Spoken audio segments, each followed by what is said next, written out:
Hindi na raw pababalikin ang mga residente malapit sa gumuhong pundasyon ng tulay sa Valenzuela City kahapon.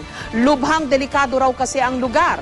Pero may ilang nagmatigas at bumalik pa rin sa kanilang tahanan. May report si Julio Segovia.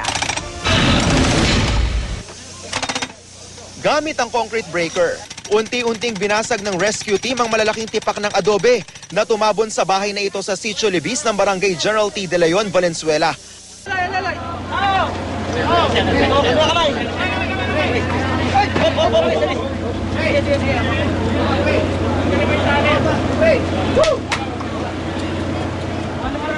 Halos 12 oras ang itinagal bago tuluyang nakuha ang labi ni Rodel Pugoy Sr. na natabunan ng pagguho ng pundasyon ng tulay. Kanina, binalikan namin ang pamilya ng mga biktima.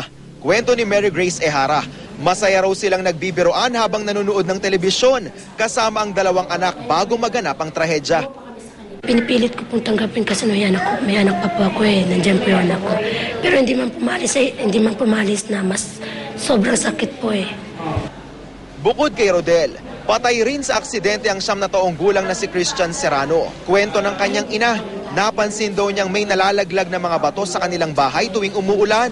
Pero di raw niya inisip na lumipat ng tahanan. 19 years na po kami doon nakatira. Sa ngayon po, nangyari na. Ayaw ko na pong bumalik doon.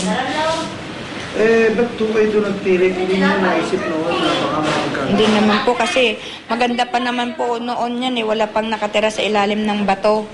Ngayon po, yung nakatira sa ilalim ng bato na yon, inukit niya ng inukit yung pinakadipinsa dun sa ilalim. Ukit siya ng ukit doon. Binahayan niya po yung pinakadaanan ng tubig. Yung tubig po sa ilalim ng bahay niya dumadaan. Ang malaking tipak ng adobe na aking kinatatayuan ngayon ay bahagi nitong ilalim ng tulay na bumigay sa kasagsagan ng ulan kahapon. Kung inyong mapapansin, sa ilalim din mismo ng tulay, may ilang mga bahay. Nandyan pa nga yung mga gamit ng mga residente. Ayon sa City Engineering's Office, bawal at mali raw ang ginawa ng mga residente dahil inuka nila ang ilalim ng tulay. Ito ang dahilan, kaya humina ang pundasyon nito. Dati nang may crack ito itong portion na to na hindi naman alam ko ng mga tao. Tapos, yung crack na yan, na-penetrate ng roots hanggang dito po sa ibaba. At the same time naman po, since na-penetrate na yan, yung mga tao naggawa ng passageway at saka nakadagdag din po yung vibration na gawa ng mga sasakyan sa taas. Plus, yung pong amount ng tubig, yung sa rainfall, na nagpabigat po doon sa weight ng adobe. Dahil naging saturated po siya ng tubig . Ayon sa lokal na pamahalaan, regular daw ang inspection sa tulay. Yun nga lang, sa taas lang ini-inspect kung kalsada ba maayos, kung may crack ba yung kalsada. But on the sides and yung sa loob, hindi masyadong natignan. Nasa 30 pamilya na ang pansamantalang inilikas. Alis po ako talaga dito kasi delikado masyado .